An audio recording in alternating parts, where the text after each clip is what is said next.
Good morning from Houston. Good morning from Minute Maid Park. The anticipation is definitely there. The Mariners are trying to bounce back from a tough loss on Tuesday, but they're washing it out. And to help us do the same is longtime Mariners radio broadcaster Rick Rizzs joining me right now. Rick, why do you believe in this team? And I know you have a story from the past to tell Mariner fans why they should believe in this team today. Well, I'll tell you what, they are so resilient. They proved it all season long. Early in the season, they were 10 games under 500 at 29-39, but they came back. They won 22 at 25. They won 14 in a row leading up to the All-Star break.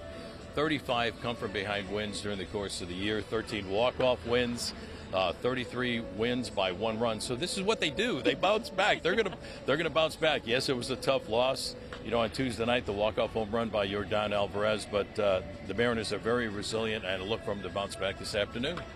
And take us back to 1995, because there's a pretty incredible story of resiliency in that group, and we know what happened with that group. Exactly. You talk about a tough loss. It was the first time the Mariners are in the playoffs, 1995. They lose the first game to the Yankees at Yankee Stadium. In Game 2, it goes 15 innings, and Jim Leyritz hits a walk-off home run to win it. And now the Mariners have to fly across country back to Seattle. Now they got to win 3 in a row. It's a best-of-5 series.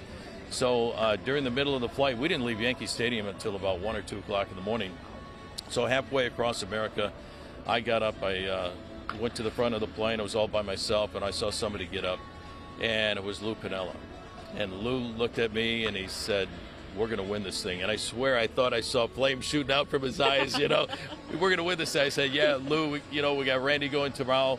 Sneak in Game 4 and get him in Game 5. He said, "Rick, we're going to win this thing." So Randy wins Game 3. Edgar won Game 4 with 2 home runs. They were down early, 5-0. It's a 3-run home run. Tie game, hits the grand slam, wins that game 11-8. And then, of course, everybody remembers Game 5 when the game is tied, but then the Yankees get the lead in the top of the 11th inning. Joey Cora at bottom of the 11th inning, bunt base hit, gets on by Baddeley Jr. 2 pitches later, base it up the middle. And then 2 pitches to Edgar Martinez, line drive down the left field line. Dave DeHouse had the great call, and the Mariners won that ball game. So Lou Piniella was fired up. Scott Service is fired up. There's a lot of confidence on this ball club, so they're going to bounce back. Yeah, Edgar hitting like 600 in that series in the postseason. That was absolutely incredible. You talked about Lou Piniella having flames shooting out of his eyes. What about Luis Castillo? I feel like we might see that from him on the mound today. He's pitched the best games in the best environments against the best teams. What do you expect to see him after an incredible game against Toronto in Game 1 last week in the wild card? Yeah, he's not afraid of anybody. His stuff is great, plays against any team, but a lot of right-handed bats in this lineup. He's got that fastball that is 98 miles an hour that breaks about 1.5 feet into a right-handed hitter. So Jerry Dipoto made a great pickup, a great trade at the trade deadline for this reason. He won Game 1 of the postseason against the Blue Jays, a right-handed hitting lineup. 4-0 win, 7 1/3 scoreless innings, no walks, and he struck out 5.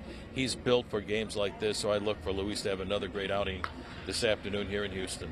And you think the Mariners offense has to get after Framber Valdez on the mound for the Astros? Yeah, they have to do the same thing as they did with Justin Verlander.